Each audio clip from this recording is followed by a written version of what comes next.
I'll shelter you if you agree to be mine for 7 days. Some people walk into deals knowing exactly what they're trading. Lana wasn't one of them. She stood at the iron gate with blood on her hands and a curse in her veins, a walking weapon designed to kill the man who supposedly burned her family alive. 7 days. That's all she needed to get close enough to the Silent King to make him pay for every scream, every lost face, every childhood memory turned to ash. The plan was simple. Seduce him, bond with him, let the rot inside her chest spread into his until they both died choking on her revenge. But the moment Cade's fingers closed around her wrist, the moment his teeth sank into her shoulder in that ancient marking ritual, everything Lana thought she knew shattered like glass. Because he knew she was poisoned, he knew she came to kill him, and he accepted her deal anyway. Not to be saved, but because he'd been looking for a meaningful death for 10 years. What Lana didn't know was that her own father had orchestrated the massacre, that the elders pulling the strings had been 3 steps ahead since the beginning, that the 7-day shelter wasn't protection. It was a fusion ritual designed to merge their souls and harvest what remained. And now, with only days left before they both cease to exist, Lana has to choose, complete the revenge that's kept her alive for 8 years, or trust the enemy she was born to destroy. The clock is ticking. The curse is spreading, and some shelters aren't meant to save you, they're meant to transform you.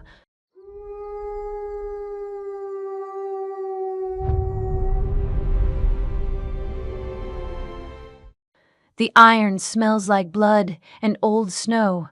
Lana's fingers curl against the gate, the metal so cold it burns through her threadbare gloves. She can feel the hum beneath the surface, ancient magic, older than memory, older than the pacts that once marked these mountains as sacred ground.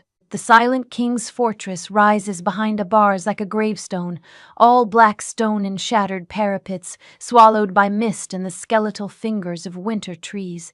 She forces herself to breathe, in through the nose, out through the mouth, the way her mother taught her before the fires came, before he came. Hello, my friends. I'm so glad you're here with me today. Wherever you are in the world right now, whether you're curled up in bed, taking a break at work, or just trying to escape for a little while, I want you to know this story was made for you. Drop a comment and tell me where you're watching from. I love hearing from you. And if you haven't subscribed yet, please do. Trust me, you won't want to miss what happens next. State your purpose. The voice cuts through the fog like a blade. Lana's head snaps up. A man stands on the other side of the gate now, though she didn't hear him approach. He's tall, broad-shouldered, dressed in the dark leathers of the King's Guard, but his eyes are wrong. Too pale, too empty, like someone carved out the soul and left only the shape. "I seek shelter," Lana says. Her voice doesn't shake. She's practiced this. 10 years of practice. 10 years of sharpening herself into a weapon.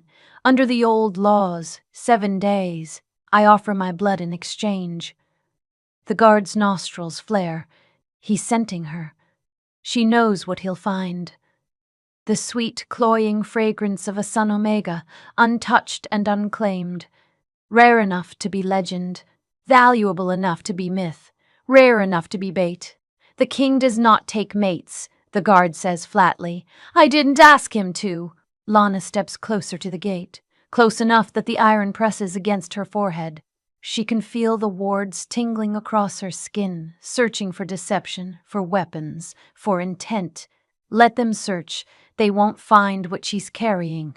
Not the kind of thing that shows up in magic or steel. I ask only for shelter. 7 days. After that, I'll be gone. The lie tastes like copper on her tongue. She won't be gone. Neither will he. The guard studies her for a long moment, and Lana wonders if he can see it, the rot she's been feeding for a decade, the sickness she's cultivated in her marrow and her blood, the living curse she's turned her body into, her father's final gift, delivered with trembling hands and desperate eyes the night before she left. "You're the last of us, Lana. Make it count." She intends to. Wait here. The guard vanishes into the mist, and Lana is alone again with the cold and the hum of the iron and the weight of what she's about to do. She thinks of her mother's face in the firelight, her younger brother's laugh, the way the village smelled in summer pine and wildflowers and bread baking in the dawn. She thinks of the night the king's soldiers came, howling through the dark, wolves the size of horses with eyes like embers and mouths full of silver teeth. She thinks of the stories they told afterward, how Cade, the Iron King, the Silent Wolf, had declared her pack traitors, how he'd given the order himself, how he'd watched the flames rise and done nothing to stop them. She will make him pay for every scream, every life, every lost future. She will make him burn. Open the gate. The voice is different this time, deeper. It resonates in her chest, in her bones, in the part of her that still remembers what it felt like to be whole. Lana's wolf stirs for the first time in months, a pitiful, broken thing that barely qualifies as a shadow. But it moves, and that terrifies her more than anything else. The iron gate swings open without a sound. He stands in the center of the courtyard, and Lana's breath catches despite herself, despite the hate, despite the plan. Cade is enormous, not just tall, but built like the mountain itself, all brutal edges and hard plains. His shoulders broad enough to carry kingdoms. His hair is dark, almost black, falling past his jaw in a way that should look wild, but instead looks deliberate, controlled. His eyes are gray, the color of winter storms, and when they fix on her, Lana feels pinned in place like an insect under glass. He doesn't speak, doesn't move, just watches her with an intensity that makes her skin prickle. She forces herself to step through the gate, to walk toward him, to not run, not scream, not lunge for his throat the way every cell in her body is begging her to do. "You're the Sun Omega," he says finally. "It's not a question. I am. And you want shelter." 7 days. Lana lifts her chin. Under the old laws, no more, no less. Something flickers across his face too fast for her to read. The old laws require an exchange. "I know." She pulls off her glove with shaking fingers and holds out her wrist. The skin there is pale, unmarked. Virgin territory. My blood. My purity. The word tastes like ash. In exchange for your protection. For 7 days. Cade's gaze drops to her wrist. He's still not breathing. Still not moving. And Lana realizes with a sudden lurching horror that his wolf, the legendary beast that supposedly tore through her village, is silent. Completely silent. She can't feel it at all. The blight. The rumors were true. Good. That will make this easier. "Why?" Cade asks quietly. "Why what? Why come here? Why offer yourself to the man who destroyed your pack?" He steps closer, and Lana's heart hammers against her ribs. He smells like pine smoke and metal and something darker, something that makes her wolf whine. "Because I know who you are, Lana. I know where you came from. I know what you lost." Her name in his mouth feels like a violation, like he's reaching inside her chest and squeezing. "Then you know why I'm here," she says through clenched teeth. Cade's mouth curves, not quite a smile, but close enough to make her blood boil. "No," he says softly. "I don't think I do." He reaches out, and Lana tenses, ready to fight, ready to run, ready to... His fingers close gently around her wrist. The touch is scalding, electric. It races up her arm and lodges in her throat, stealing her air, stealing her thoughts, stealing everything except the impossible, horrifying truth currently burning through her veins. The bond. It's already starting. Not the curse. Not yet. The other thing. The thing she didn't account for. The thing that makes her wolf surge to life inside her chest like it's been drowning and just broke the surface. No, no, no, no. 7 days. Cade says, his thumb pressing against her pulse point. His eyes are dark now, darker than storms, dark like the moment before lightning strikes. You want to kill me. That's fine. But if you're going to do it, you'll do it right. You'll stay in my chambers. You'll share my meals. You'll sleep in my bed. I didn't agree to. Yes, you did. He pulls her closer until she can feel the heat radiating off him, until his breath ghosts across her temple. The moment you stepped through that gate, the old laws don't just offer shelter, little son. They demand proximity, intimacy, truth. His voice drops to a whisper. And I'm going to give you all 7 days to decide if you still want me dead by the end of them. Lana wrenches her arm free, stumbling back. Her wrist burns where he touched her, the skin red and angry, and she can already feel it. The slow, creeping poison spreading from her core. The rot. The weapon she's been cultivating for years. Except now it feels wrong, uncertain, hungry. Why would you agree to this, she demands. If you know who I am, if you know what because, Cade says simply, turning toward the fortress, I'm tired of waiting for death to find me. And you, Lana of the Sun Pack, look like you're exactly what I've been searching for. He walks away, his footsteps echoing on stone, and after a moment, Lana follows. She doesn't have a choice. The gate has already sealed behind her, the wards humming with fresh power, and the curse inside her is awake now, demanding to be fed. 7 days. She can survive 7 days. She can survive anything if it means watching him burn. But as she crosses the threshold into the dark stone halls of the Silent King, one question lodges in her mind like a splinter, sharp and impossible to ignore. If he knows what she is, if he knows what she came here to do, then why does he sound so grateful? The Silent King's fortress is a tomb dressed as a palace. Lana follows Cade through corridors that smell of damp stone and old magic, her boots echoing too loud in the suffocating quiet. No servants, no guards, no life except the two of them and the shadows that cling to the walls like they're afraid to let go. She counts the turns automatically, left, right, straight through the archway with the crumbling wolf carved above it mapping her escape routes, even as her chest tightens with each step deeper into this place. This prison. Because that's what it feels like. Not his prison. Hers. Cade stops before a massive wooden door banded with iron, the same metal as the gate, the same metal that hummed with recognition when she touched it. He doesn't look at her as he pushes it open, just gestures for her to enter. Your chambers, he says. Our chambers, Lana thinks with a sick lurch, but she steps inside anyway, because hesitation is weakness, and she can't afford weakness. Not now. Not when the rot inside her is already spreading, seeking warmth, seeking a host, seeking him. The room is enormous. A fireplace dominates one wall, already lit, casting dancing shadows across fur rugs and dark wooden furniture that looks older than the mountain itself. The bed is a monstrosity, 4 posts carved with wolves in various stages of transformation, the canopy a deep burgundy that makes Lana think of dried blood. She forces herself not to stare at it, not to imagine what will happen in that bed over the next 7 days. What has to happen for the curse to take root? Why is it so empty here? The question slicks out before she can stop it.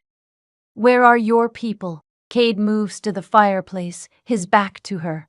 In the firelight, she can see the scars, dozens of them, crisscrossing his shoulders and spine like a map of violence. Gone. Gone where? Does it matter? He turns, and his eyes catch the light in a way that makes them look almost golden. Almost alive. You didn't come here for my life story, Lana. You came here to end my life. Let's not pretend otherwise.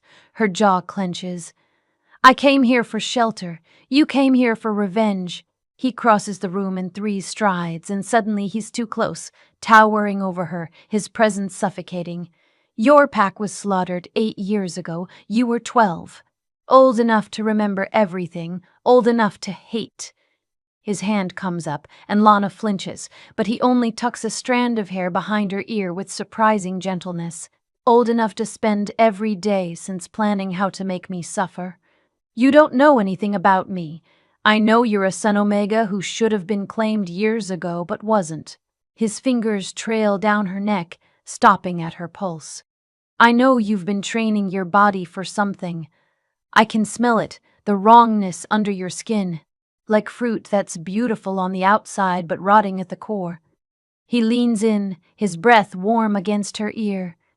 I know you're dying, Lana, and you're hoping to take me with you. The words hit like a physical blow. Lana stumbles back, her hand flying to her chest, feeling the truth of it pulsing beneath her ribs. The rot isn't just a weapon, it's eating her alive. Has been for months now, ever since her father performed the final ritual. She thought she had time, thought she could survive the 7 days and walk away victorious. But Cade sees through her, sees everything. How long? She whispers. Without a bond. Cade's expression is unreadable. A month, maybe less. The curse feeds on isolation, on grief.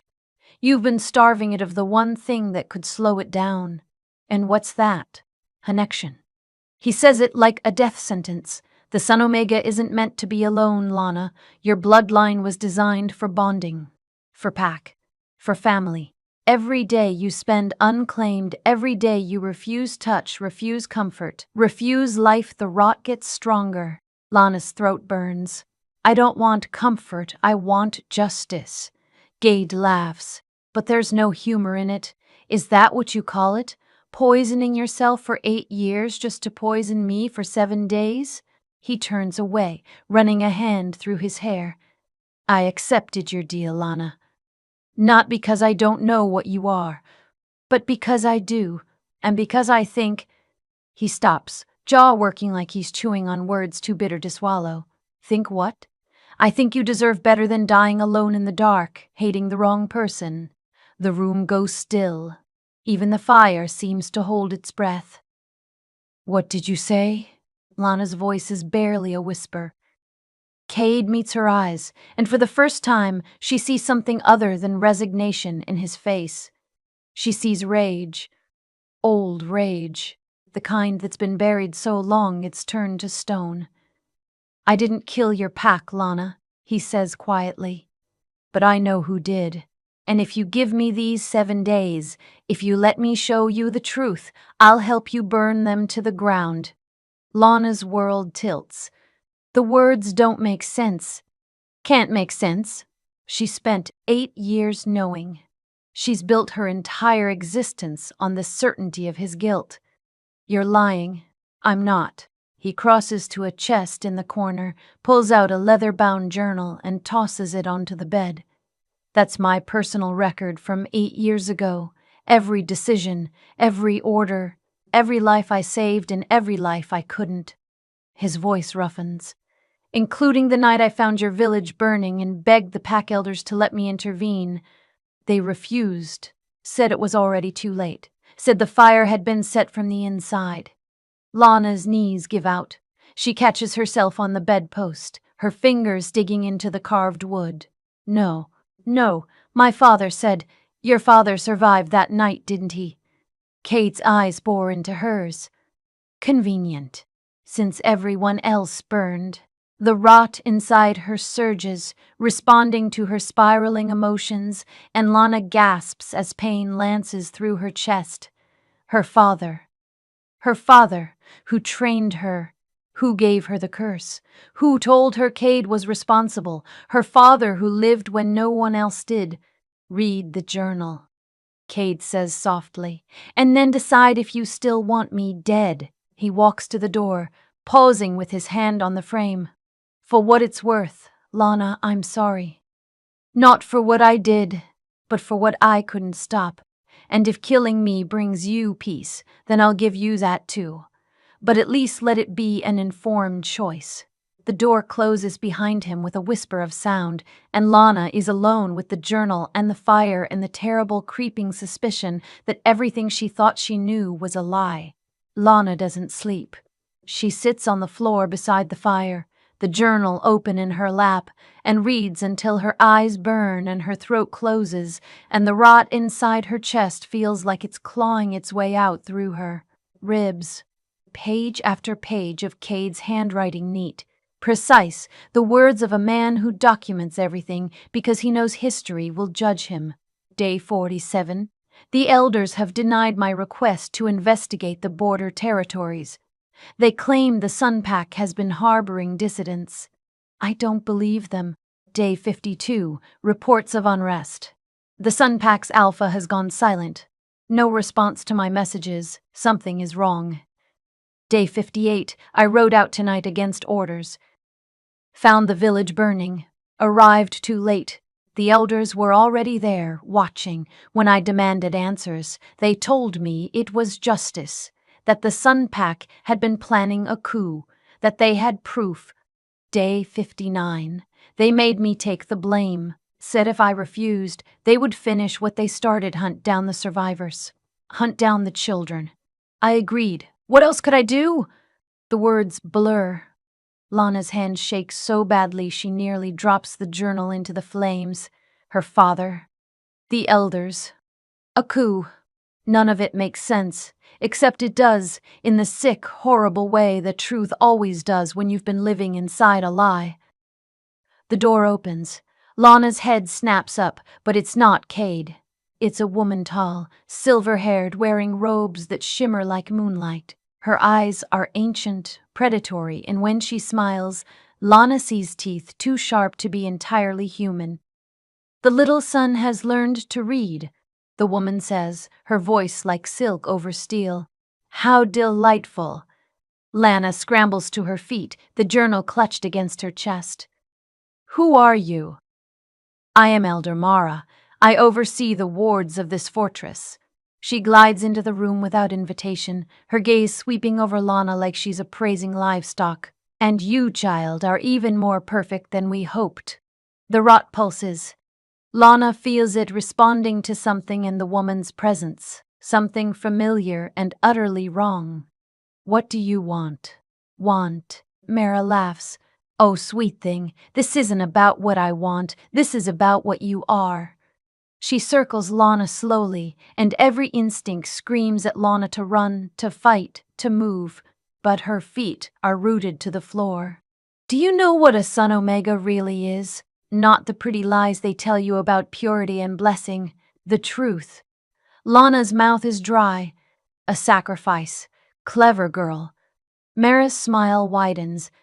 The Sun Omega is a vessel, a battery, born once every generation to power the wards that keep this mountain standing. Your mother was one, your grandmother, every woman in your bloodline going back 300 years. She stops in front of Lana, reaching out to cup her face.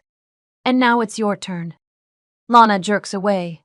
I'm not here for your wards. I'm here for revenge? Mara's eyes glitter. Yes, we know. We've been watching you train for years, feeding that delicious curse into your marrow. We let your father escape that night. We gave him the ritual. We've been cultivating you like a garden, waiting for you to bloom into exactly this weapon we could aim at our silent king. The room spins. Lana's back hits the wall, her fingers scrabbling for purchase on stone that suddenly feels slick with ice. Why? The word comes out broken. If you wanted him dead, why not just kill him yourselves? Because Cade isn't just a king, child. He's a lock. Mara gestures to the walls, and Lana sees them now, the runes carved into every surface, pulsing with sickly green light. His bloodline binds the mountain's magic. His life force powers the wards. We can't kill him directly without collapsing everything, but you... She points at Lana's chest. You carry a curse that doesn't kill. It transforms. It will merge your soul with his, and when you both die, the magic will transfer cleanly to us. To the elders, where it always should have been. Lana can't breathe, can't think. The journal slips from her fingers and hits the floor with a thud that sounds like a headstone settling into earth. The 7-day ritual, she whispers. It's not about bonding. It's about fusion. Mara's voice is almost gentle now. By the 7th day, you and Cade will be one entity, one soul split between two dying bodies. And when the curse completes, when you both cross over together, she spreads her hands. We will finally be free of the burden of keeping a broken king alive just to maintain the wards. He knew. The realization hits like a physical blow. Cade knew. That's why he accepted the deal. Oh yes. Mara's smile turns pitying. Our silent king has been looking for a way to die with meaning for years. You offered him the perfect exit. A beautiful death with a beautiful girl and the satisfaction of knowing his suffering will finally end. She leans in close, her breath cold against Lana's ear. He thinks he's being noble, protecting you by taking you into his confidence, giving you a choice. She pulls back. But there is no choice, child. The ritual began the moment you touched the gate. In 7 days you will both cease to exist, and the mountain will finally have new masters. Lana's wolf snarls inside her chest, weak, damaged but furious. And if I refuse, if I leave, the wards won't let you. Mara gestures to the door, and Lana sees the runes there too, glowing softly. You're bound to this fortress now. Bound to him. The only way out is through 7 days, 7 nights, and a death that will feel like falling asleep. She moves toward the door, pausing at the threshold. I suggest you enjoy what time you have left. Cade is excellent company when he wants to be. And who knows, perhaps dying in his arms won't be the worst thing that's ever happened to you. The door closes. Lana stands frozen, her heart hammering, her mind racing. She's been played, used, turned into a weapon aimed at the one person who tried to save her pack. And now she's going to die. They're both going to die, and there's nothing she can do to stop it, unless... The journal. Cade's words, I'll help you burn them to the ground. He knew about the elders, has known for years, and if he's been looking for a meaningful death, then maybe, just maybe, he's also been looking for a way to take them down with him. Lana picks up the journal with shaking hands, flips to the last entry, dated yesterday. She's here, the Sun Omega, the weapon they've been building. She hates me, just like they planned. But I saw something in her eyes when she offered her wrist, something wild and wounded and absolutely unwilling to surrender. The elders think they've won. They think this is checkmate. They're wrong. If I'm going to die, I'm taking every last one of them with me. And if Lana survives, if there's even a chance she walks out of this fortress alive, then maybe my death will mean something after all. Lana's hands still. Her chest aches, but not from the rot. From something else. Something terrifyingly close to hope. The door opens again, and this time it is Cade. He looks exhausted, his hair damp like he's been standing in the rain. His eyes find hers immediately. You read it. Lana nods. Can't speak past the lump in her throat. Cade crosses the room, stops just out of reach. I'm sorry. For all of it. For the lie you've been living. For the trap you walked into. His voice drops. For what's going to happen over the next 7 days. The elders were just here, Lana says hoarsely. They told me everything. The fusion. The death. The transfer of power. She meets his eyes. They think they've already won. Something dangerous flickers across Cade's face. Do they? You have a plan. It's not a question. I have the beginning of one. He holds out his hand. But I need your help. And it's going to require you to trust me, the man you came here to kill with your life. Lana stares at his outstretched palm. 7 days. 7 nights. A death that was supposed to be revenge, but has turned into something else entirely. She thinks of her mother. Her brother. Her pack burning. She thinks of her father's hand shaking as he carves the curse into her skin. She thinks of Cade taking the blame to protect survivors he didn't even know. And she reaches out and takes his hand. "Tell me the plan." Cade's hand is warm. Too warm. The moment Lana's fingers close around his, she feels the curse stir, recognizing its target, beginning the slow, inexorable process of reaching toward him like roots seeking water. She tries to pull away, but his grip tightens. "Don't!" His voice is rough. "The more you fight it, the faster it spreads. I know what I'm doing." "You're helping it kill you," Lana hisses, but she stops resisting. The heat from his palm travels up her arm, and for the first time in months, the constant ache in her chest eases slightly. Like the rot recognizes something in him it needs. "The elders designed the curse to feed on isolation," Cade says, pulling her toward the fireplace.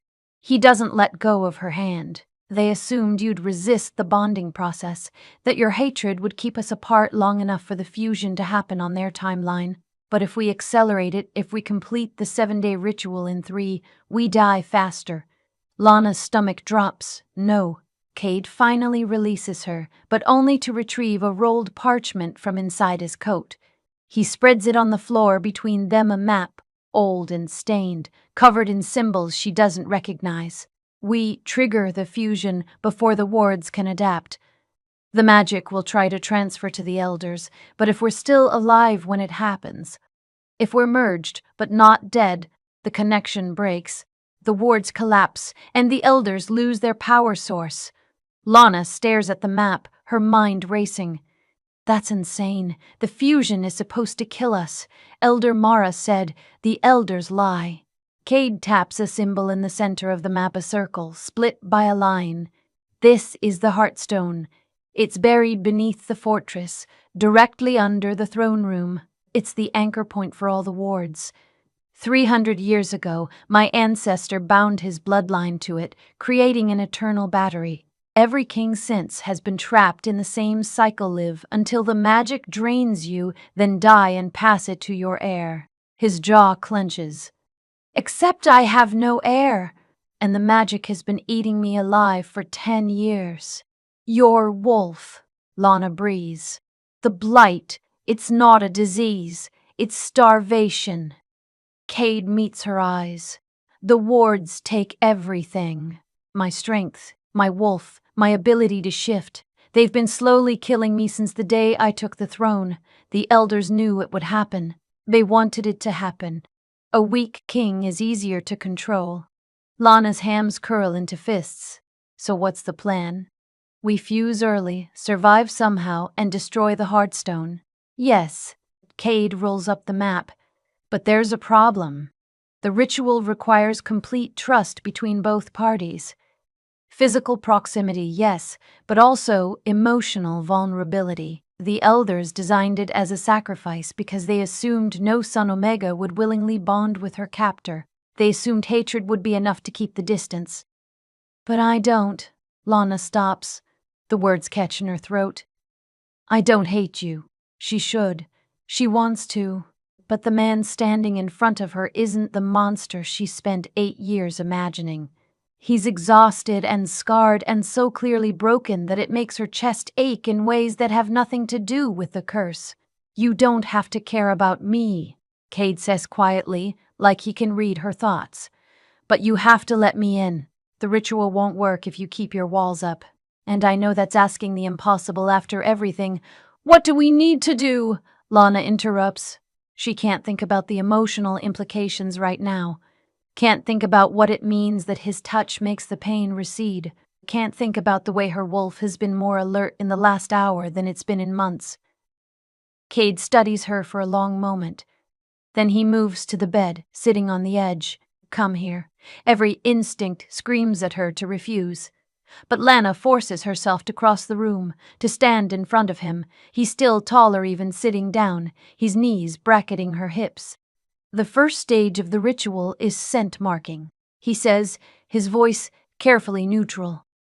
He stops, then starts again. "It requires skin contact. and it's going to feel invasive. If you want to stop, just say the word. Lana's heart hammers. Will stopping kill us faster? Yes, then don't stop. Kate's eyes darken. He reaches for the collar of her shirt, his fingers brushing her collarbone, and Lana has to lock her knees to keep from swaying. This is going to hurt, he warns. The curse will fight it. It doesn't want us to bond. It wants us to stay separate until the fusion happens on the Elder's terms. I can handle pain. I know you can.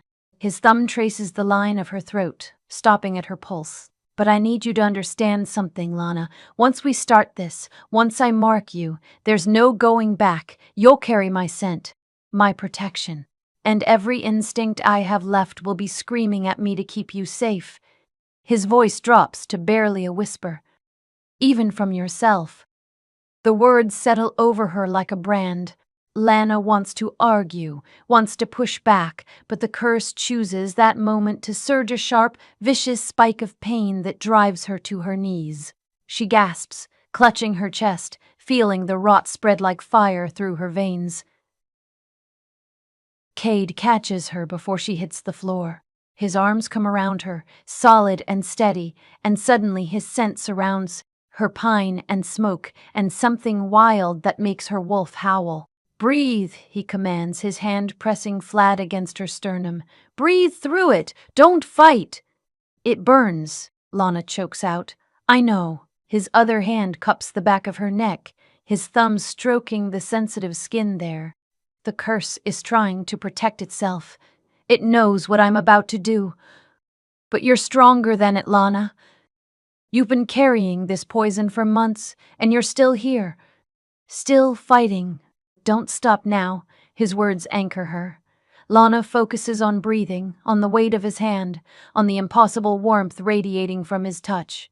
Slowly, agonizingly, the pain recedes. When she can think again, she realizes she's practically in his lap, her face pressed against his shoulder, his arms locked around her like he's afraid she'll shatter. Sorry, she mumbles, trying to pull away. Don't. Cade's grip tightens. This is part of it. The proximity, the trust. He pulls back just enough to look at her, his gray eyes searching. Are you ready? Lana nods, not trusting her voice. Cade's hand moves to her collar again, this time pulling the fabric aside to bare her shoulder. His head dips, and Lana feels his breath ghost across her skin, warm, steady, devastating. This will feel like burning, he murmurs against her throat. And then it will feel like coming home. His teeth sink into the curve of her neck. Lana's scream is silent, locked behind clenched teeth as fire explodes through her bloodstream. The curse writhes, furious, trying to reject the mark. But Cade's hold is unyielding. He doesn't bite deep just enough to break skin, to leave an impression, but the effect is catastrophic. The bond roars to life. Lana feels it snap into place like a chain wrapping around her ribs, connecting her to Cade in a way that's visceral and terrifying and right. She can feel his exhaustion, his pain, the hollow place where his wolf used to be. And underneath it all, she feels his determination, steady as stone, fierce as wildfire. When he finally pulls back, his lips are stained red. He licks the blood away absently, his eyes never leaving hers. One down, he says hoarsely. 6 more nights to go. Lana touches the mark on her shoulder, feeling the heat of it, the proof of ownership, of protection, of something she doesn't have a name for yet. What happens tomorrow? She whispers. Cade's smile is sharp, dangerous. Tomorrow we start hunting elders. Lana wakes to the smell of blood, not her own, not Cade's, something older, fouler, seeping up through the floorboards like the fortress itself is bleeding. She sits up, disoriented, and realizes she's still wearing yesterday's clothes. Still marked.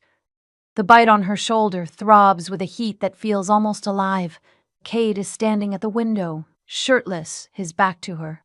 In the gray morning light, the scars across his shoulders look like wings that never formed, like something tried to rip itself out of him and failed. Do you smell that? Lana's voice is rough with sleep. I always smell it. Cade doesn't turn.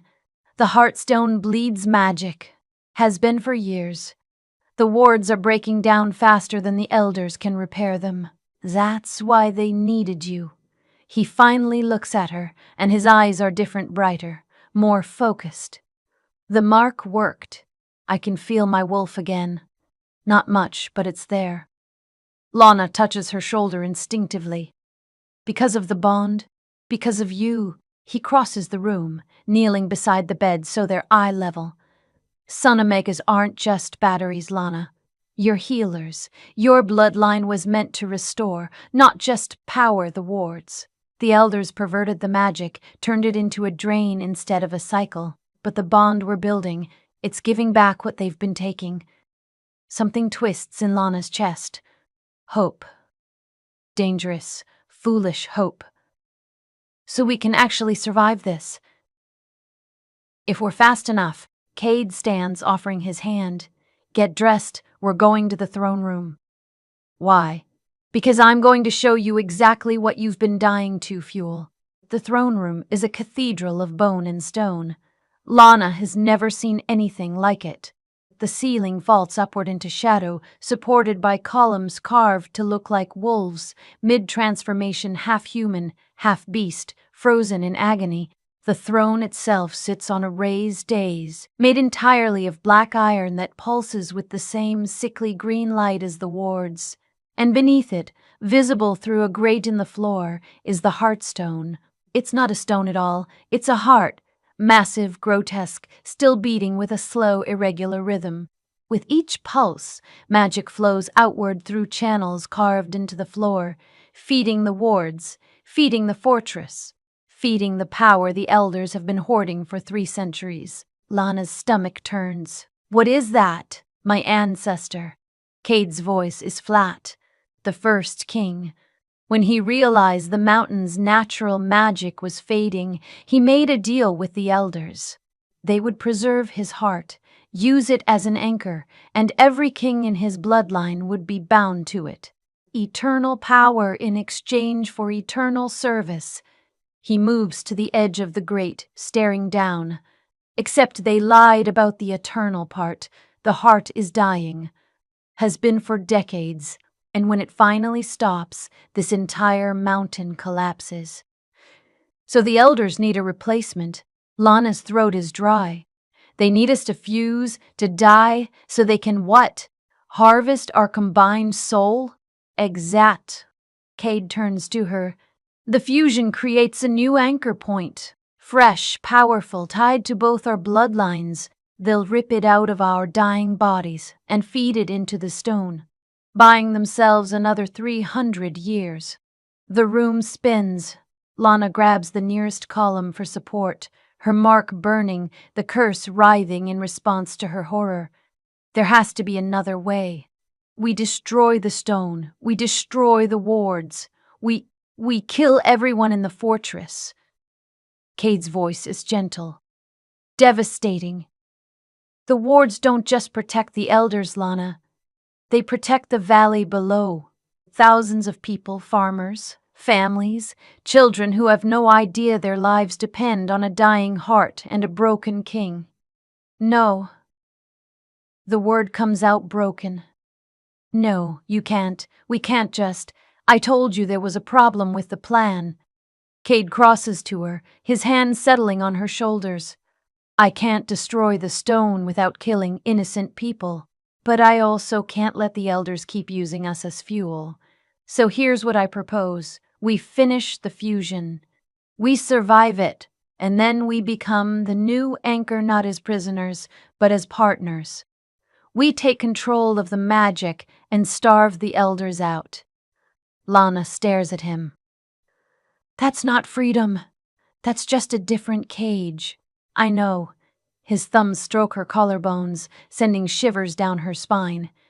But it's a cage we choose together, a cage where we have power, where we can dismantle the elders from the inside and maybe eventually find a way to free the magic entirely.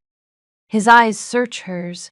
I'm not asking you to die, Lana. I'm asking you to live with me, bound to me, for however long it takes to make this right. The curse surges, violent and furious, and Lana gasps as pain lances through her chest. But underneath the pain, she feels something else. The bond, reaching for her, offering strength, offering choice. There's something you're not telling me, she grits out. I can feel it through the mark. What is it? Cade's jaw tightens. For a long moment, he doesn't speak. Then, your father. Ice floods Lana's veins. What about him? He's here, in the fortress. Cade's voice is carefully controlled. He's been here the whole time, working with the elders. The words don't make sense, can't make sense. Lana shakes her head, backing away. No. He survived the attack. He's been in hiding. He started the attack. Cade pulls a folded paper from his pocket, hands it to her with shaking fingers. This is a letter from Elder Mara to your father, dated 3 weeks before your village burned. Read it. Lana's hands tremble as she unfolds the paper. The words swim before her eyes, but certain phrases stand out like brands. The Sun Omega bloodline must be preserved. Your daughter is the perfect candidate. Stage the attack at midnight. Ensure maximum casualties. You will be compensated for your sacrifice. No, Lana's voice breaks. He wouldn't. He loved us. He loved my mother, my brother. He loved power more. Cade's voice is rough with suppressed rage. The elders promised him a seat on the council if he delivered you. A Sun Omega, traumatized and vengeful, perfect for molding into their weapon. He burned his own pack, Lana. Killed his own wife and son. And then he spent 8 years training you to hate me so you'd walk right into their trap. The paper falls from Lana's fingers. She can't breathe, can't think. The mark on her shoulder burns like acid, the bond flooding her with Cade's emotions, his fury, his sorrow, his desperate need to protect her from this truth. Where is he? Her voice doesn't sound like her own. Where is my father? Lana. Where? Kate's eyes are storm gray and infinitely sad. The West Tower. But you can't. Lana is already moving.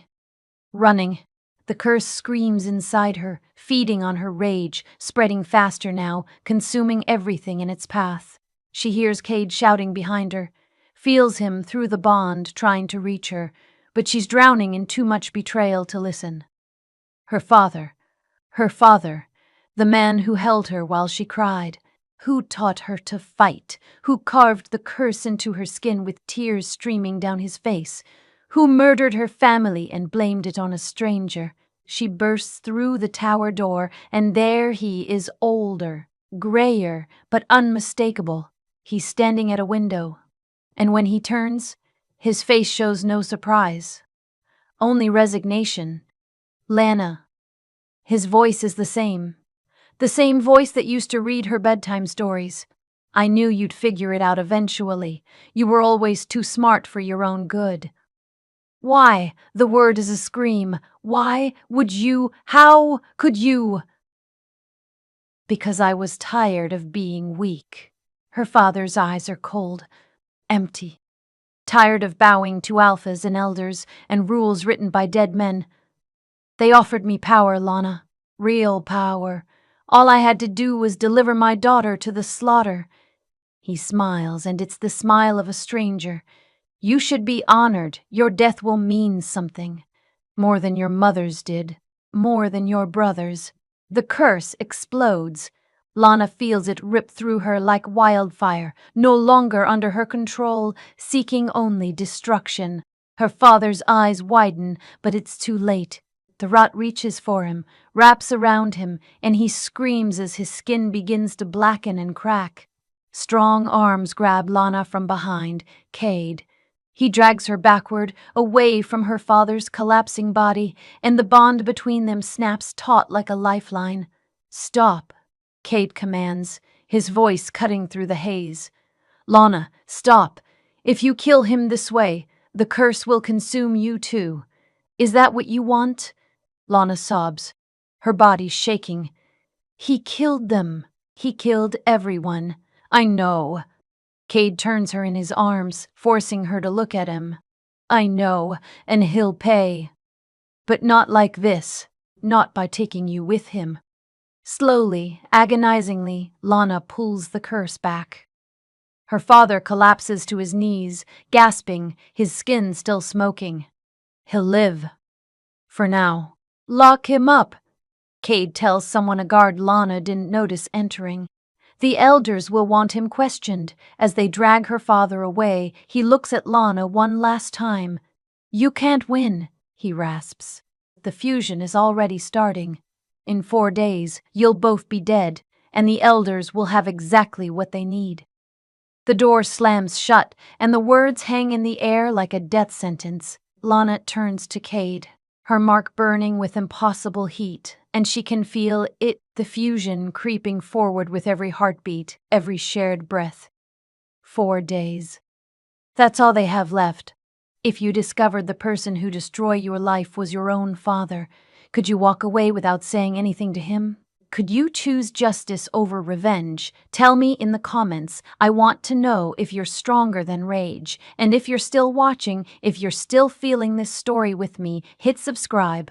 Because what happens in the next 4 days will test everything Lana and Cade thought they knew about survival, sacrifice, and what it really means to choose love when death is the easier option. He's right, Lana says, her voice hollow. We're running out of time. Then we finish this. Cade's eyes are fierce, determined. Tomorrow night, the second marking. And this time, we don't hold back. The second marking never happens. Lana wakes on the 4th morning to silence so complete it feels like the world has stopped breathing. Cade's side of the bed is cold, empty. She sits up, her mark throbbing with a pain that has nothing to do with the curse and everything to do with absence. He's gone. She tears through the fortress like a woman possessed, the bond stretching thinner with each corridor, each empty room. The guards won't meet her eyes. The few servants she passes scatter like leaves before a storm. And when she finally reaches the throne room, she finds Elder Mara standing before the hearthstone, smiling. Good morning, little son. Mara's voice is silk and poison. Looking for your king? Lana's hands curl into fists. Where is he? Where he belongs. Mara gestures to the grate, and Lana's heart stops. Cade is inside the hearthstone chamber, chained to the wall by iron that glows with the same sickly green light as the wards, his head hanging forward, his body covered in runes that writhe across his skin like living things. The ancient heart beats above him, and with each pulse, Lana watches magic drain from Cade's body in visible waves. What did you do? Lana's voice breaks. What we should have done years ago. Mara descends the day steps, circling Lana like a predator.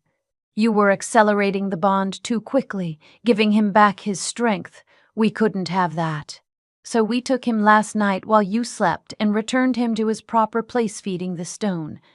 The fusion will happen on schedule. Mara stops in front of Lana, her ancient eyes gleaming. You're already halfway merged, child. The bond between you is strong enough now that his pain is your pain. His death will be your death. All according to plan. She leans in close. Except now you get to watch him suffer first. Every hour he spends down there, the stone takes more. His wolf, his strength, his will to fight. By the time the 7 days are complete, there will be nothing left of him but an empty shell for your soul to pour into.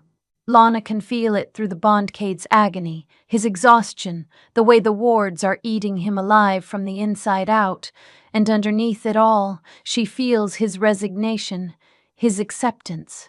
He's giving up. No. Lana lunges for the grate, but Mara catches her wrist with inhuman strength. You can't reach him. The chamber is sealed. Only elder blood can open it, and we certainly won't be doing that. Mara shoves Lana backward. You have 3 days left, little son, 3 days to come to terms with your fate. I suggest you spend them wisely. She leaves, her robes whispering across stone, and Lana is alone with the beating heart and the man dying beneath it. Cade. Her voice cracks. She presses her hands against the grate, feeling the wards burn her palms. Cade, can you hear me? For a long moment, nothing. Then his head lifts, and even from this distance, she can see the gray of his eyes has faded to almost white. Lana, his voice is barely a whisper, carried to her through the bond rather than the air. You shouldn't be here. Where else would I be? Tears stream down her face. You left me. You left. I didn't have a choice. He shifts, and the chains rattle, fresh blood dripping from his wrists. They came in the night, drubbed me. By the time I realized what was happening, I was already down here. A pause.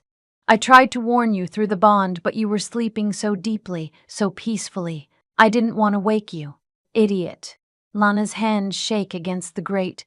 We were supposed to do this together. You promised we'd finish the ritual. You promised. I know what I promised. Cade's voice hardens. But the plan failed, Lana. They were always 10 steps ahead, and now the only thing I can do is buy you time. Time for what? To run. He closes his eyes. The bond isn't complete yet. If you leave now, before the 7 days finish, it might break cleanly. You might survive. Might. Lana laughs, and it sounds like breaking glass. You want me to gamble my life on might while you die down there feeding their cursed stone? Yes. The word is simple. Final. Because one of us surviving is better than both of us dying. And you, Lana, you deserve a life beyond this. Beyond revenge and curses and kings who can't protect you. The mark on her shoulder burns so hot Lana gasps. The curse responds, spreading faster now, sensing Cade's weakness, eager to complete what it started. She can feel it reaching toward him through the bond, and she realizes with horror that even separated by wards and iron, they're still merging, still becoming one entity split between 2 dying bodies. I'm not leaving you. Her voice is steel. I didn't come here to run. I came here to destroy the people who murdered my family. And I'm not done. Lana, listen to me. She presses closer to the grate, ignoring the way the wards sear her skin. You told me Sun Omegas are healers, that our bloodline was meant to restore. So let me restore you. Let me give you back what they're taking. You can't reach me through the wards. No. Lana's mind races, pieces clicking into place. But I can reach the stone. Silence. Then, what are you thinking? The Heartstone is dying because it's only been fed for 300 years. It's never been given back. Lana stares down at the grotesque organ, watching it pulse weakly. But I'm full of power, Cade. Full of life magic twisted into death magic. What if I could reverse it? What if instead of the curse poisoning you, I feed it to the stone? That's insane. The backlash would kill you, or it would overload the wards. Lana's hands glow with a faint golden light, her Sun Omega heritage finally manifesting.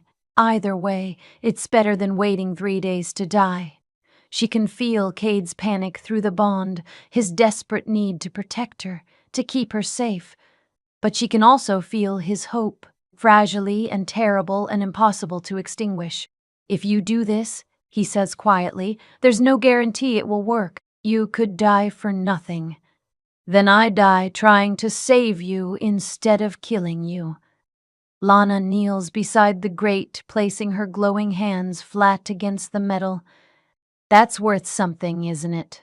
Lana, do you trust me? The question hangs between them. Through the bond, she feels his answer before he speaks it, feels the depth of it, the absolute certainty that terrifies them both. Yes, then trust me now. Lana closes her eyes and reaches deep inside herself, finding the curse, the rot, the twisted magic that's been eating her alive. And instead of pushing it down, instead of fighting it, she releases it. The curse explodes outward. Golden light mixed with black corruption pours from her hands, through the grate, straight into the heartstone. The organ seizes, convulsing, and the entire fortress shakes. Cade screams she can hear it through the bond, feel his agony as the stone's connection to him goes haywire. But Lana doesn't stop, can't stop. She pours everything into the stone, her grief, her rage, her betrayal. Every moment of the last 8 years, every nightmare, every tear. The curse feeds on it, grows stronger, and the heartstone drinks. The wards shatter. The explosion throws Lana backward, slamming her into a column. Her vision swims, her mark burning like a brand, and through the haze she sees the grate exploding upward, iron melting, stone cracking, and Cade rising from the chamber like a ghost, chains hanging from his wrists, his eyes burning pure gold. His wolf is back. He crosses the distance between them in 2 strides, catching Lana before she collapses. "You beautiful, reckless, impossible woman," he breathes against her hair. "What did you do?" "Broke their battery." Lana's laugh turns into a cough, blood on her lips. "How much time do we have?" "Not enough." Cade lifts her in his arms, and Lana feels his strength, real strength, wolf strength, the power that's been stolen from him for a decade. The elders will come, and they'll be furious. Good. Lana's fingers curl in his shirt. Let them come. We're finishing this. Together. Cade's eyes meet hers, and in them she sees everything fear and hope, and something so much deeper than either. Together, he agrees. And then the doors burst open, and Elder Mara stands framed in the entrance, her face twisted with rage, her hands crackling with dark magic. "You just declared war, little son," she hisses. "I hope you're ready for what comes next." Cade sets Lana on her feet, but keeps one arm locked around her waist, holding her upright. She can feel his wolf now, really feel it, a living presence pressed against her consciousness through the bond. It's enormous, ancient, and absolutely furious. "You should have killed me when you had the chance, Mara." Cade's voice drops to a growl that reverberates through the throne room. "But you got greedy. Kept me alive just long enough, and now you've lost your leverage. Lost." Mara laughs, the sound sharp as breaking ice. "Foolish boy. You think destroying one stone changes anything?" She raises her hands, and the remaining wards flare to life, not green anymore, but blood red. "We have fail-safes. Backups. 3 centuries of preparation. You've bought yourself nothing but a slightly more painful death." More elders emerge from the shadows. 5 of them, all ancient, all radiating power that makes Lana's teeth ache. They form a circle around Cade and Lana, and the temperature in the room plummets. "The fusion will complete in 2 days, Elder Mara continues, stepping closer. "And when it does, we'll harvest what's left of you and feed it to the new stone, the one we've been growing in secret for the last decade." Her smile is razor sharp. "Did you think you were the only one planning, Cade? We've been 3 steps ahead since the day you took the throne." Lana feels Cade's rage spike through the bond, feels his wolf straining against his control. But underneath the fury, she feels something else. Something that feels almost like satisfaction. "You're right," Cade says calmly. "You have been 3 steps ahead, but you made one critical mistake. And what's that? You assumed I was planning alone." Cade's hand tightens on Lana's waist. "You assumed the Broken King and the Vengeful Omega couldn't possibly work together, couldn't possibly trust each other. But see, that's the thing about your fail-safes and your backup stones. They all require the same source of power." His eyes flash gold. Sun Omega blood. Freely given. Understanding crashes through Lana like a wave. The ritual. The 7 days. The bond they've been building. It wasn't just about accelerating the fusion, it was about creating a connection strong enough that her power, her choice, became tied to Cade's will. "I'm not freely giving you anything," Lana says to the elders, her voice steady despite the pain radiating through her chest. Not my blood, not my life, and definitely not my death. Mara's expression cracks. That's not how this works. The curse is mine. Lana steps forward, pulling away from Cade's support. Her legs shake but hold. I've been carrying it for months, feeding it, shaping it. You designed it as a weapon, but you forgot something crucial. A weapon has to be pointed in a direction, and I'm not pointing it at him anymore. She reaches for the curse inside her, finding it fundamentally changed. The rot is still there, but it's tangled now with golden light, with healing magic, with the bonds she shares with Cade. And for the first time since her father carved it into her skin, she understands what it really is. Not a curse, a transformation. The Sun Omega isn't meant to die giving power, Lana continues, her hands beginning to glow. She's meant to die giving birth to new magic, new possibilities, a new way forward. She looks at Cade, and through the bond she feels his understanding, his agreement, his absolute trust. We're not going to feed your stones, we're going to become something you never planned for. Kill them, Mara snarls. Now, before... Light explodes from Lana's body, not the corrupted green of the wards or the black of the curse. Pure golden sunlight that fills the throne room, burning away shadows, searing through ancient magic like it's paper. The elders scream, throwing up shields, but the light doesn't stop. It pours through every crack, every crevice, seeking out the wards they've built and unmaking them. Lana feels Cade's hands on her shoulders, his power flowing into her, amplifying what she's releasing. His wolf howls a sound of pure triumph, and suddenly she understands. They're not just bonded anymore, they're merged. Not the death fusion the elders planned, but something new, something chosen. A true mating bond. This is impossible, Mara gasps, her shield cracking. The ritual isn't complete. You can't, we completed it the moment we chose each other, Cade says, his voice layered with wolf resonance. The 7 days were never about time, they were about trust, and we built that in 4. The light intensifies. Lana can feel the fortress around them, the wards woven through every stone, every beam. She can feel the new heartstone the elders have been growing hidden deep beneath the west tower, pulsing with stolen magic. And she can feel the thousands of people in the valley below, their lives hanging on the thread of power the elders have been hoarding. We can't destroy everything, Lana says through gritted teeth. The valley, we don't have to. Cade's hands move to frame her face, his forehead pressing against hers. We redirect. Through the bond, he shows her a vision of the magic flowing differently, not through stones and chains and blood sacrifice, but through the land itself. Through the pack bonds that should have been sustaining the mountain all along. That would require every wolf in the territory to accept us as their alphas, Lana breathes. To willingly feed the wards through their pack bonds. That's not a fortress anymore. That's a true pack. Yes. Cade's smile is fierce, and it's what this mountain was always meant to be before the elders corrupted it. Before they turned kings into batteries and omegas into sacrifices.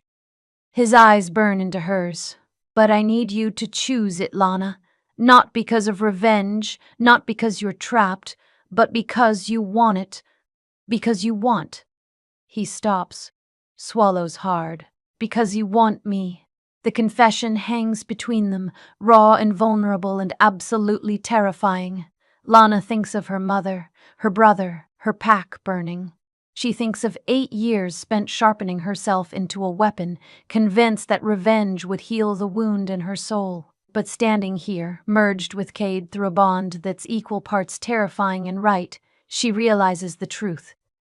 Revenge wouldn't have healed her. It would have destroyed the last pieces of who she used to be. But this choice to build instead of burn, to transform instead of destroy this feels like the person her mother raised her to be. I want this, Lana says, her voice ringing clear. I want you. I want the pack we could build. I want to dismantle everything the elders created and make something better. She kisses him hard and fierce and full of promise. So let's finish this. Their power combines, golden light and wolf strength weaving together, and they reach for every wolf in the territory. Reach through old pack bonds and forgotten connections, through bloodlines and shared history. And one by one, Lana feels them respond, feels them recognize the call of true alphas, not tyrants who take, but leaders who give. The new pack bond snaps into place like a key turning in a lock. The fortress shudders. The wards transform, their sickly light turning pure and bright, and the elders, their power source suddenly cut off, collapse to their knees. No, Mara whispers, staring at her hands as centuries of stolen magic drains away. No, this can't. You've ruined everything. We've freed everything, Cade corrects. He looks at the elders, all 5 of them suddenly frail, mortal, powerless, and his expression is cold. And now you get to live long enough to watch what we build from the ashes of your empire. Guards flood into the throne room, real guards this time, loyal to the pack rather than the elders. They take Mara and the others into custody, and Lana watches them go with something that feels almost like pity. Almost. Is it over? She asks quietly. Cade pulls her close, and through the bond, she feels his exhaustion, his relief, his overwhelming love. The war with the elders? Yes. But everything else? He kisses her temple. That's just beginning. The trials begin at dawn. Lana stands beside Cade on the days not the throne. They had that monstrosity dismantled the night before, and watches as the elders are brought forward in chains. Real chains this time, not magical ones. Iron that binds but doesn't drain. Iron that treats them like the criminals they are. The throne room is packed. Every wolf in the territory has come to witness this, their pack bonds humming with anticipation through the new connection Lana and Cade have forged. She can feel them all, hundreds of voices, hundreds of hearts, all waiting to see if their new alphas will deliver justice or just replace one tyranny with another. Elder Mara is brought forward first. She looks diminished without her power, her silver hair dull, her ancient eyes clouded. But when she lifts her chin, there's still defiance there, still pride. You think you've won, she says, her voice carrying despite her weakness, but you're children playing at leadership. This territory has survived for 3 centuries because of our strength, our vision. Without us, you'll crumble within a year. Your vision murdered thousands, Cade says quietly. Your strength was built on the bones of people who trusted you to protect them. He descends from the dais, stopping directly in front of Mara. You turned kings into batteries and omegas into sacrifices. You corrupted pack bonds and ancient magic for your own gain. And when anyone questioned you, you burned their villages and blamed it on others. Mara's lip curls. I did what was necessary. You burned my pack. Lana's voice cuts through the room like a blade.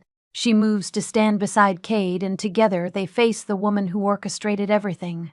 You manipulated my father, convinced him to murder his own family, and then you trained me like a dog to be your weapon. You stole 8 years of my life. And you're alive because of those 8 years, Mara snaps. Your bloodline would have died out decades ago if we hadn't preserved it. You should be grateful. The slap echoes through the throne room. Lana's hand stings, but the satisfaction is worth it. I'm not grateful. I'm angry, but I'm also better than you. We both are. She looks at the gathered crowd, which is why we're not going to execute you. Shocked murmurs ripple through the room. Even Cade looks surprised, though the bond tells her he trusts her judgment. Instead, Lana continues, you're going to live, all of you. In the valley, as humans. No magic, no power, no authority. You'll work the fields like everyone else. You'll earn your meals. You'll learn what it means to serve instead of rule. She smiles, and it's sharp enough to cut. And every day you'll watch us build something better than you ever could. Every day you'll see what real leadership looks like, and you'll know that you could have been part of it if you'd chosen differently. Mara's face drains of color. That's a fate worse than death. Yes, Kate agrees. It is, which is why it's perfect. The guards lead the elders away, and the crowd erupts in a mixture of approval and shock. Lana feels the pack bonds vibrate with emotion, satisfaction, relief, hope, and underneath it all, a growing sense of unity. There's one more, Cade says quietly, and the room falls silent again. Lana knows who he means. Her stomach twists as guards bring forward her father. He looks worse than the elders, haggard, broken, the rot she'd unleashed on him still evident in the blackened veins spreading across his skin. He'll live, but he'll never be whole again. Their eyes meet, and for a moment, Lana sees a flicker of the man who raised her. The man who taught her to climb trees and catch fish and laugh without fear. But then she remembers the letter, the fire. Her mother screams.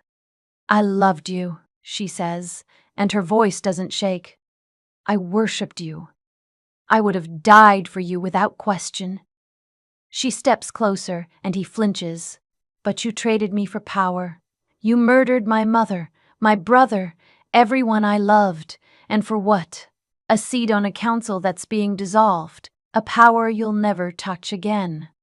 "Lana, His voice cracks. "I thought I was protecting you. I thought if I gave them what they wanted, you'd be safe. Don't." The word is ice. "Don't you dare try to make this about protection. You had 8 years to tell me the truth. 8 years to warn me, to stop this. Instead, you carved a curse into my skin and sent me here to die." She turns to Cade. "What's the punishment for patricide in the old laws?" Her father's eyes widen. "Lana, no, death," Cade says, his voice neutral. "But the old laws also state that the wronged party may choose mercy." Lana looks at her father, really looks at him and feels nothing. Not love, not hate, just a vast empty space where a relationship used to be. "I'm not going to kill you," she says finally, "because that would make your death mean something, and you don't deserve that." She gestures to the guards. "Take him to the valley with the others. Let him work beside the people whose families he helped destroy.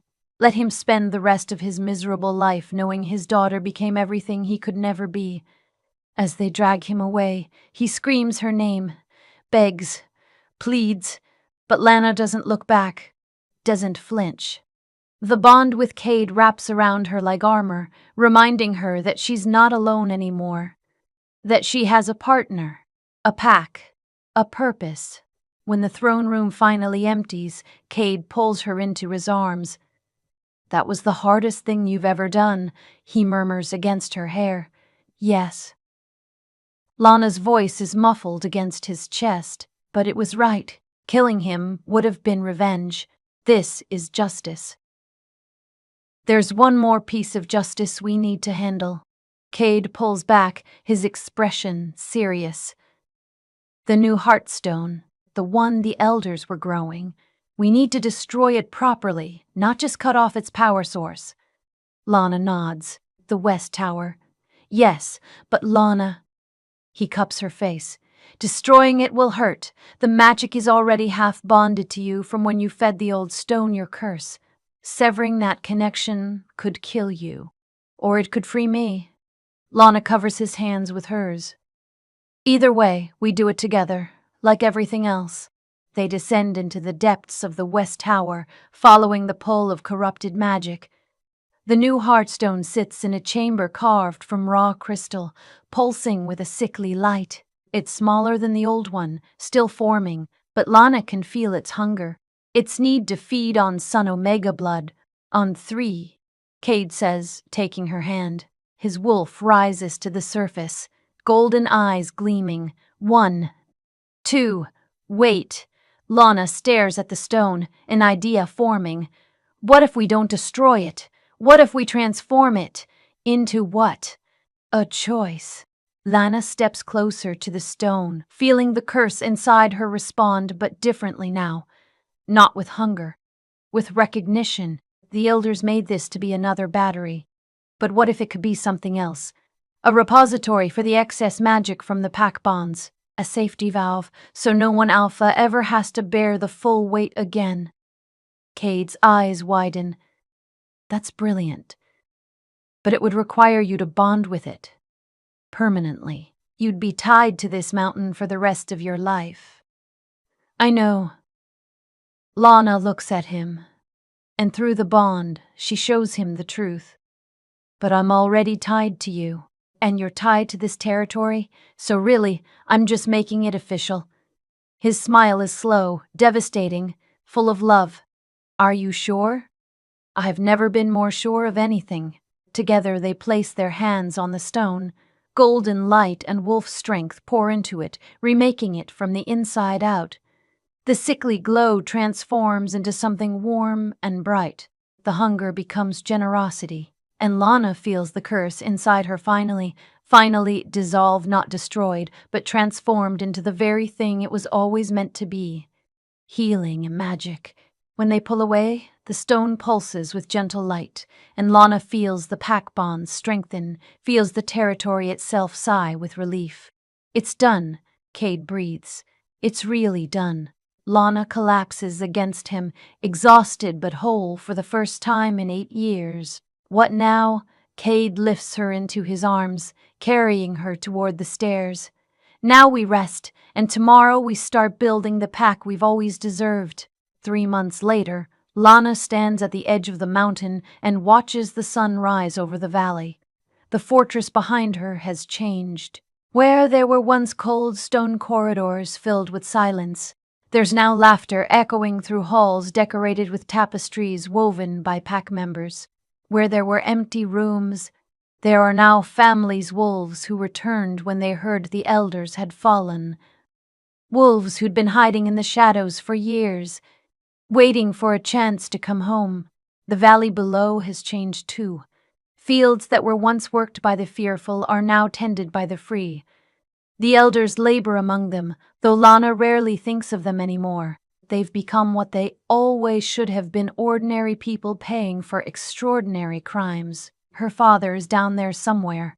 She doesn't know where and doesn't care to find out. You're up early. Lana smiles as Cade's arms wrap around her from behind, pulling her back against his chest. His warmth seeps through her clothes, and through the bond, she feels his contentment, his peace. It mirrors her own. Couldn't sleep, she murmurs. Too much excitement. About today? His lips brush her temple. I thought you'd be terrified. I am.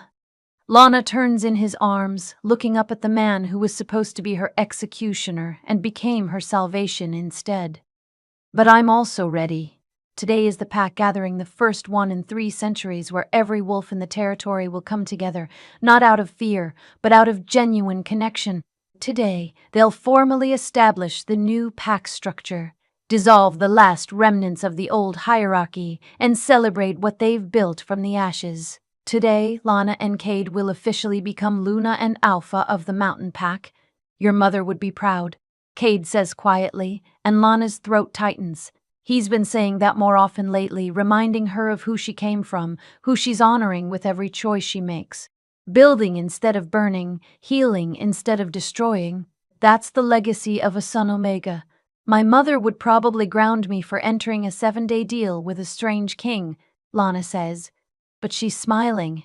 But yes, I think she'd approve of how it turned out. They stand together as the sun climbs higher, painting the valley in shades of gold and amber. Lana can feel the pack bonds humming with anticipation. Hundreds of wolves preparing for the gathering, bringing food and music and stories to share. It feels like the beginning of something precious, something worth protecting. There's one more thing we need to do before the ceremony, Cade says, his voice suddenly serious. He pulls a small wooden box from his pocket and opens it. Inside are 2 ring simple bands carved from the wood of the ancient tree that grows in the fortress courtyard. the tree that, according to legend, was planted by the first king and his mate before everything went wrong. I know we're already bonded, Cade says, his fingers trembling slightly as he takes out the smaller ring. The magic has tied us together in ways that go deeper than any ceremony. But I want it. He stops, swallows hard.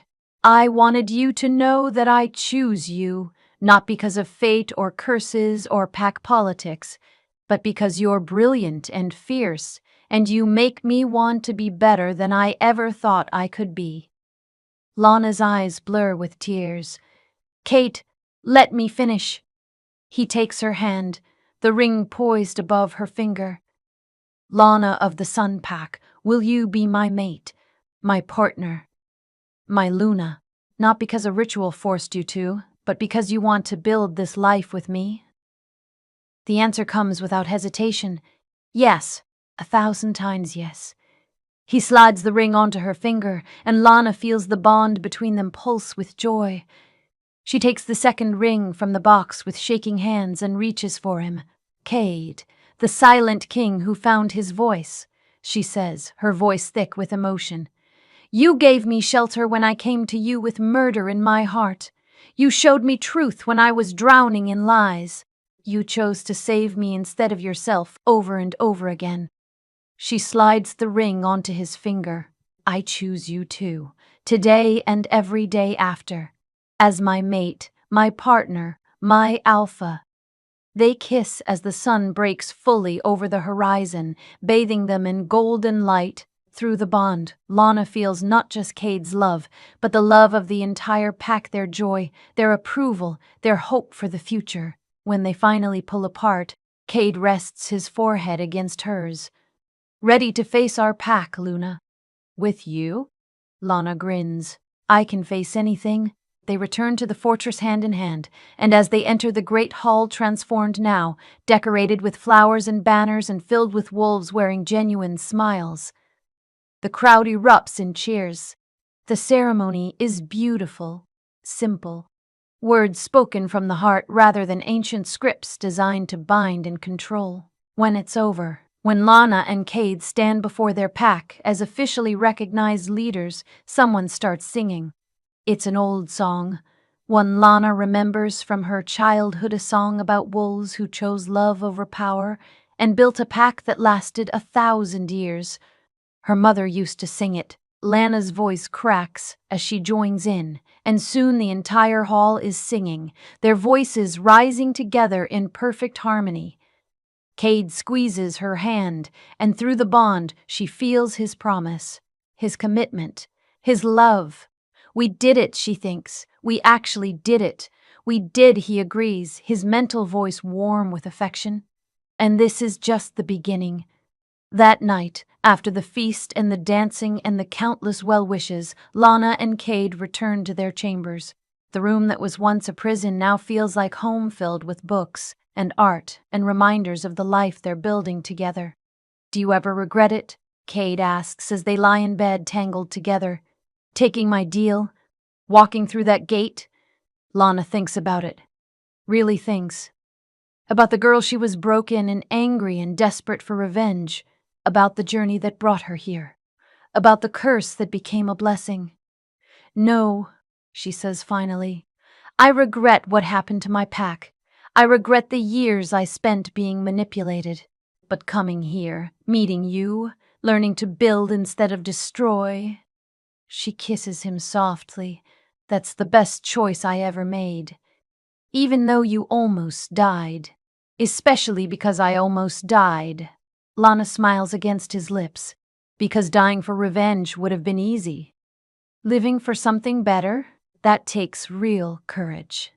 They fall asleep wrapped in each other and the pack bonds, and for the first time in 8 years, Lana dreams of her mother without pain. Dreams of her brother without guilt. Dreams of a future where the past doesn't own her anymore. When she wakes, Cade is watching her with soft eyes. Good dreams, he asks. The best. Lana stretches, feeling the sun on her face through the window. Feeling the pack bonds humming with morning energy. Feeling alive. What's on the agenda today, Alpha?